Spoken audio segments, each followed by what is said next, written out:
Good morning, Hoosick Valley. A crazy, chaotic year. Where do we start today? Obviously, school has been moved to remote learning for the rest of the year. I know for many of you guys, as well as myself, that is not something we necessarily were looking forward to.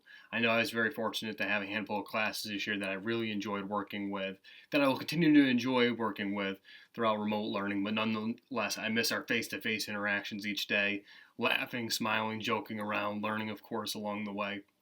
So this has definitely been a tough pill to swallow over the last week or two, right? One of the reasons why I wanted to put out this video today is to encourage you and to remind you, right, that it is okay during this time of a global pandemic if you are not feeling the way you normally do.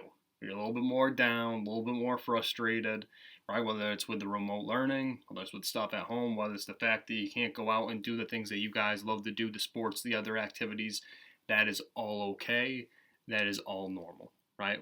We're here for you guys. Like I said, myself, the rest of the staff at Hoosick Valley are always just a phone call, email away if you ever just need support in any way, right? That's certainly the main reason I wanted to reach out today to continue to maintain contact with you guys throughout this process, right? Obviously, today is May 1st, which means we still got another 6 weeks of remote learning, and I think we got to really start to think big picture here, which is life has changed, right? I think you guys get told a lot of things from when you're young. Hey, the next grade's going to be tougher.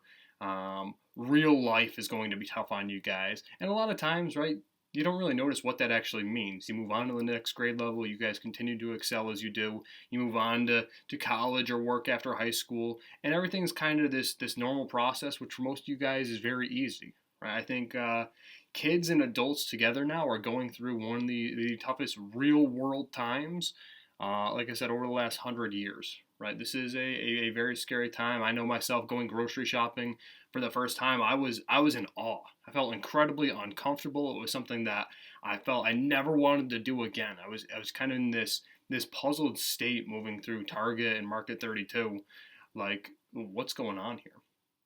Right, I felt like I was, prepping for nuclear war here in the United States with what was going on. Again, wearing a mask, the gloves on, all that type of stuff. So it's changes that we got to get used to. Like I said, that I see being here for the foreseeable future, and that's why I think we got to start to understand this remote learning concept, right? That we're trialing, we're testing, and I think most of you guys are excelling with right now is going to be with us moving forward. What does that mean? One, it surprised me, whether it's when you guys go off to college, whether it's several times over the next couple of years, that we start to utilize remote learning in a variety of ways.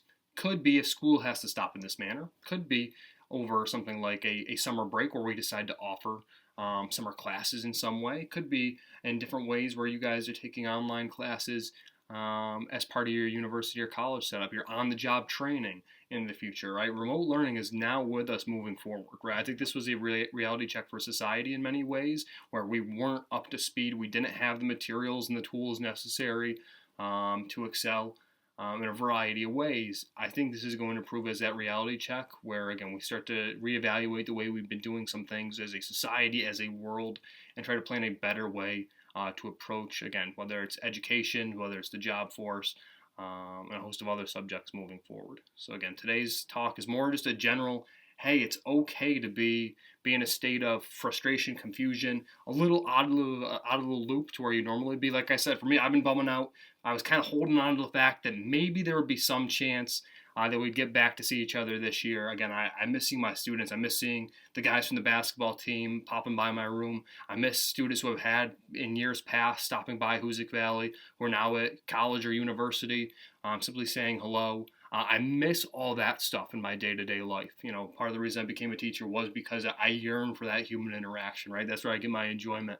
Laugh a little, smile a little, learn a little bit each day. You guys know that's very much my teaching philosophy. So know that you guys are consistently in my thoughts as we go through that process.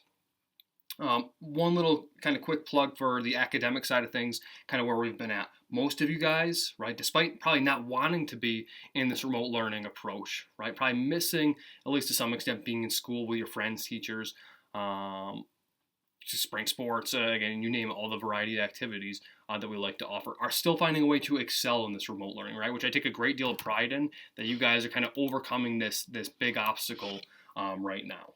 right? So continue to, and we've set up a process in our class, which I think is very well defined for you guys, where everybody can be successful. Monday and Wednesday, we're going to continue to have those YouTube crash course videos. Again, those are supplementing what would be lectures from myself. So where I might take 30 or 45 minutes, you guys know me, I love to talk, right? 30 or 45 minutes in a class to go through a lecture. You have 2 videos each week that you can slow down, you can rewind, you can put the closed captioning on to get all that content in some ways in a much more detailed way, which I find very cool. And again, you guys' responses to those YouTube questions have been fantastic so far. Tuesday will continue to be a day that we focus on something like vocabulary, geography, or some other supplemental assignment that will ultimately lead to preparation for our quizzes assignments that have been every Thursday, right? So really, I've been proud of you guys understanding the process that we're going through, setting that up each week, and understanding that it's repetitive, right? Monday, Wednesday is going to be the same. YouTube videos, questions. Tuesdays, vocabulary, geography, or some other type of supplemental source, and Thursday, kind of our quiz days.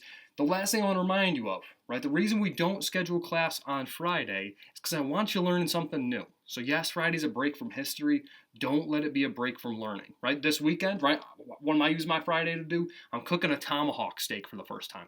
I'm excited about it. The thing's about 2 feet long, about 2.5 pounds, and I'm trying something new, something I haven't cooked before. I told you guys I love cooking. I feel it's something that I do very well, but I've had to learn over the last year how to get really good at it. So again, utilize days like Fridays, your weekends, some of this spare time to learn a new skill that'll give you a little bit of a hobby, a little bit of a sense of enjoyment in times where things can be so tough. One last bit of good news before we leave. My son Carson, some of you guys have met him before when I brought him to my basketball games, when I brought him to school shortly after he was born. He started walking this past weekend. What a moment. It was really, really awesome. Hopefully next time you guys see each other, he'll be running around saying hello, maybe giving you guys some high fives or dapping you up. But as always, know you're in my thoughts. Take care, smile, be happy. We'll talk soon enough.